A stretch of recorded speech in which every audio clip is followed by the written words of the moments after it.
The cosmic silence you've interpreted as absence is actually a mirror reflecting the limitations of human perception. And true first contact requires not broadcasting our dominance into the void, but cultivating the humility to recognize that intelligence may wear forms our biology cannot yet comprehend. In Take Me to Your Leader, Neil deGrasse Tyson delivers a speculative nonfiction meditation that transforms the alien encounter trope into a profound exploration of cognitive sovereignty and species-level maturity, proving that in universes defined by entropy, meaning isn't found in confirmation of human centrality, it's forged in the radical act of expanding our definition of person when every instinct demands we remain the measure of all things. This isn't merely another pop science treatise with witty anecdotes. It's a psychologically precise narrative where every hypothetical scenario feels like both invitation and indictment. Consent to imagine is negotiated through epistemic humility rather than assumed authority, and wisdom means honoring the unknown when culture demands we domesticate it. From the first starlight and static narration, listeners are immersed in a cosmos where curiosity is communion and presence is the only reliable signal. Perfect for fans of emotionally intelligent science writing and stories where human vulnerability defies anthropocentric expectations, this audiobook serves up atmospheric wonder, relentless intellectual honesty, and a guide whose journey from confident explainer to humble witness resonates with anyone who's ever mistaken knowledge for understanding. When astrophysicist Neil deGrasse Tyson contemplates humanity's preparedness for extraterrestrial contact, he expects scientific certainty, not to discover our detection protocols replicate the exact colonial frameworks that have shaped terrestrial history, and the quiet persistence of cosmic indifference bypasses our technological arrogance to create space for a reckoning that defies disciplinary convention. But as he navigates Fermi paradoxes and buried assumptions, Tyson realizes this inquiry isn't about discovery, it's about recalibration.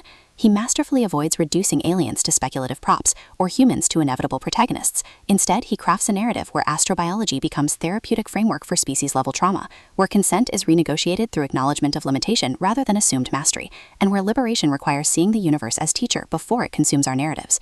The audiobook narration amplifies this intellectual vertigo, capturing Tyson's signature cadence fracturing into genuine receptivity, while secondary voices, historical figures, indigenous cosmologists, AI constructs, shift subtly between authoritative exposition and hidden questioning, making every hypothesis feel like both testimony and tutorial. You don't just hear theories unfold, you feel the seismic shift of a mind, learning that some truths can only be spoken when you stop demanding they fit human syntax. What elevates Take Me to Your Leader beyond typical science communication is its nuanced portrayal of first contact as somatic practice rather than abstract speculation.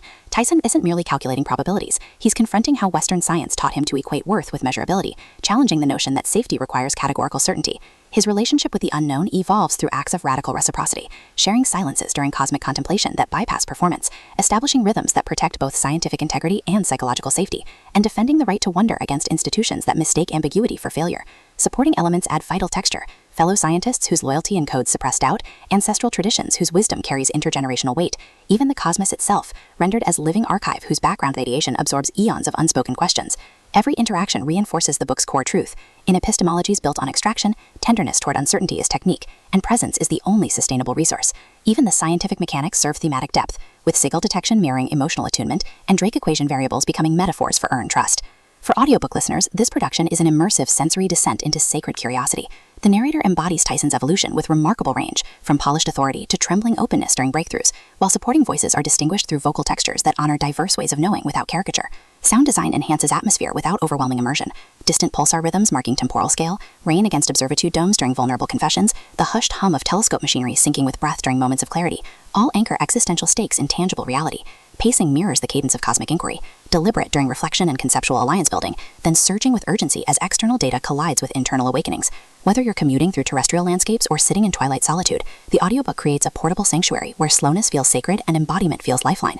It's storytelling as somatic validation, transforming passive listening into active participation in a journey where understanding isn't found in answers, but in better questions. Ultimately, Take Me to Your Leader redefines science communication by centering epistemic humility within cosmic frameworks. It satisfies genre cravings for rigorous speculation and cathartic insight, while delivering substantive commentary on anthropocentrism, masculine-coded objectivity, and the radical act of trusting embodied wonder when systems demand conformity. No prior scientific training is needed. It stands confidently as a complete emotional odyssey. If you've ever wondered whether knowledge can coexist with mystery, or if true mastery requires embracing what others dismiss, this audiobook will affirm that sometimes the most powerful act is simply listening to the silence. Press play, look up, and prepare to believe that even in landscapes shaped by indifference, hearts still find ways to connect. Your next favorite science book isn't waiting in perfect explanations. It's waiting in the brave, trembling choice to honor the whole unknown.